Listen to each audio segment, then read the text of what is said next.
ধানমন্ডির 15 নম্বর রোডের এই রাস্তায় এত পরিমাণে অটোরিকশা চলে, এত পরিমাণে অটোরিকশা চলে যে আসলে যারা এই রাস্তায় যাতায়াত করে তারা বুঝতে পারবে। এখানে অটোরিকশার কারণে প্রতিদিন প্রচুর পরিমাণে জ্যাম থাকে। দেখা যায় জিগাতলা থেকে সায়েন্স ল্যাব পর্যন্ত মোহাম্মদপুরের ওই রাস্তায় প্রচুর পরিমাণে জ্যাম থাকে।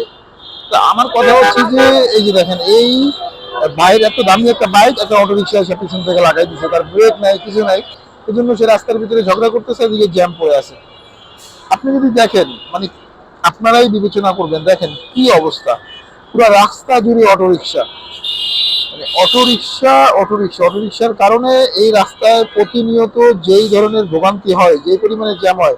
এদের কোনো লেন নাই, এদের কোনো আলাদা কোনো নিয়ম নাই, এরা ইচ্ছা মতো চালায়। এদের নিয়মের ভিতরে যদি না আনা যায় বা এদের যদি নিয়ন্ত্রণ করা না যায়, তাহলে ঢাকার রাস্তা অচল হয়ে যাবে, ঢাকার রাস্তা এরা বন্ধ করে দিবে। আর এদের কিছু বলা যায় না, আপনি যদি এদেরকে কিছু বলতে যান, এরা আপনার সাথে এমন ব্যবহার করবে মনে হবে কি আপনি ভুল করছেন। দেখেন এত দামি একটা গাড়ি, এটা চারপাশে অটোরিকশা, দেখেন এই ডান পাশে অটোরিকশা, বাম পাশে অটোরিকশা, মাঝখান দিয়ে দামি দামি গাড়িগুলো যাচ্ছে।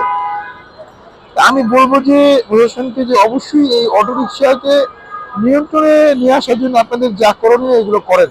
এটা কিন্তু শহরটাকে নষ্ট করে দিতেছে, এটা কিন্তু রাস্তায় জ্যামজট তৈরি করতেছে।